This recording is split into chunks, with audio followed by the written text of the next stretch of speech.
नमस्कार दोस्तों, स्वागत है आप सभी का मेरे YouTube चैनल पर। आज की इस क्लास से मैं स्टार्ट कर रहा हूँ चैप्टर नंबर 3, जो कि पीरियोडिक टेबल या आवर्त सारणी के नाम से इसको जाना जाता है। और इसका जो पूरा नाम है, इस चैप्टर का नाम यहाँ पे देखिए दिया गया है कि तत्वों का वर्गीकरण एवं गुणधर्मों में आवर्तिता। ठीक है, तत्वों का वर्गीकरण एवं गुणधर्मों में आवर्तिता, ये चैप्टर का नाम है। इसको हम लोग आज स्टार्ट कर रहे हैं और इसको डिटेल में NCERT को लाइन टू लाइन कवर करते हुए चलेंगे। ठीक है, तो यहाँ पे देखिए, यहाँ से मैं स्टार्ट कर रहा हूँ, पेन ले लेता हूँ और साथ साथ में लिखने का भी हम लोग प्रयास करेंगे, है ना। कुछ चीज़ें लिख के समझ में आती है, कुछ चीज़ें बोल के समझ में आती है ना। तो साथ साथ में मैंने पेन ले लिया और लिख के भी आपको समझाता चलूंगा कि आवर्त सारणी प्रमाणित तौर पर रसायन शास्त्र का अत्यंत महत्वपूर्ण विचार है।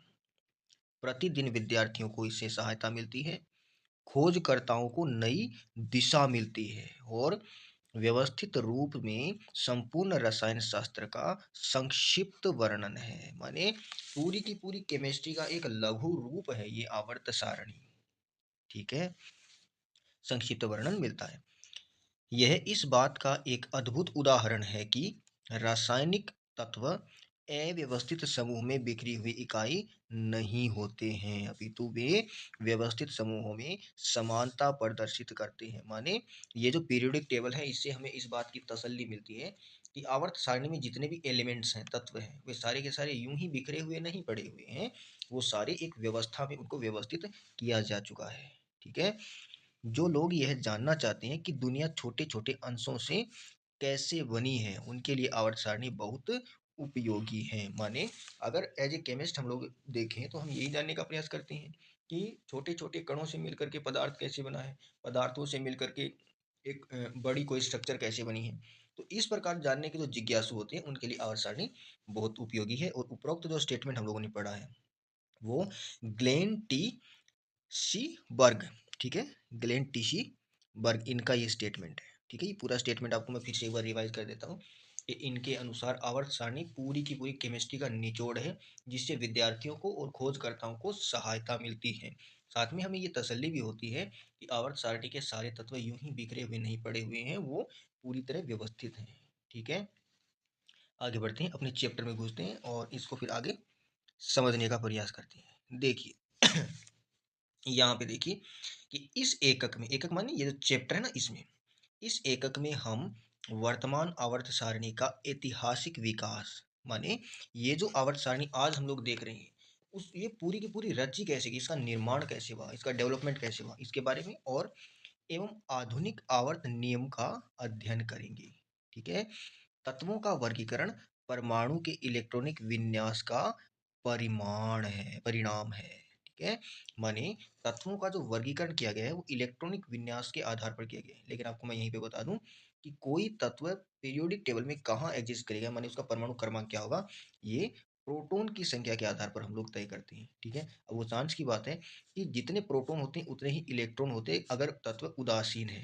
ठीक है ना, अगर तत्व उदासीन है तो जितने प्रोटॉन है उतने इलेक्ट्रॉन होते हैं। तो उसके आधार पर हम इलेक्ट्रॉनिक विन्यास लिखते हैं।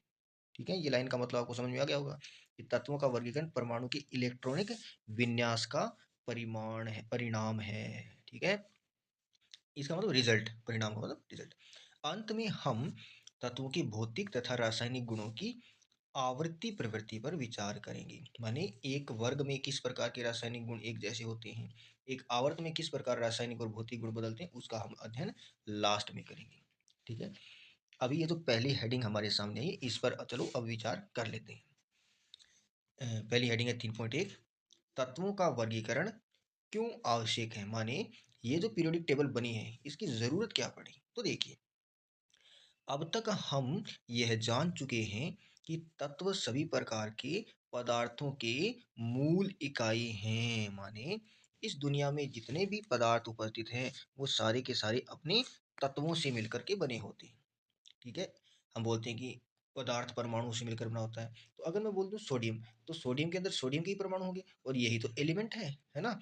तो हमें यह पता है कि पदार्थों की जो मूल इकाई है वो क्या है, वो तत्व है। ठीक है, तो अब आगे बढ़ते हैं। सन 1800 में केवल 31 तत्व ज्ञात थे। अभी देखिए 2024 चल रही, तो कितने साल पुरानी, 1800 से 1900 फिर 2024, तो अब तक 224 साल पहले केवल 31 तत्व ज्ञात थे। सन 1865 में 63 तत्वों की जानकारी हो गई थी। आजकल हमें 114 तत्वों के बारे में पता है। इनमें से हाल में खोजे गए तत्व मानव निर्मित है। हाल में माने जो ताज़ा-ताज़ा जो तत्व खोजे गए हैं वो मानव निर्मित है, माने ये नेचुरल नहीं है, इनको मनुष्य ने लैब में तैयार किया है। ठीक है? वैसे अभी भी नए तत्वों की कृत्रिम रचना के प्रयास जारी है, यानी आने वाले समय में 114 की संख्या और भी बढ़ेगी। ठीक है? इतने सारे तत्वों और उनकी असंख्य यौगिकों के रसायन का अध्ययन अलग-अलग कर पाना बहुत कठिन है। माने अभी 114 तो हो गए तत्व हैं, अब इनके बहुत सारे कंपाउंड बनेंगे, फिर उनके भी हो सकता है कि उप कंपाउंड बन जाए, माने उपयौगिक हो। तो इतने सारे तत्वों का अध्ययन करना, उनके केमिकल, उनके फिजिकल प्रॉपर्टीज का अध्ययन कर पाना वो थोड़ा मुश्किल होता है। तो उसके लिए फिर क्या किया? तो इस कठिनाई को दूर करने के लिए वैज्ञानिकों ने तत्वों का वर्गीकरण करके इस अध्ययन को संगठित कर दिया। ठीक है? और जिससे ही आसान हो गया है ना, संगठित और आसान बनाया गया। पेज को थोड़ा सा ऊपर खिसका लेता हूँ मैं। तो देखिए, तो इतने सारे तत्वों को संगठित करके इस अध्ययन को आसान बनाया गया।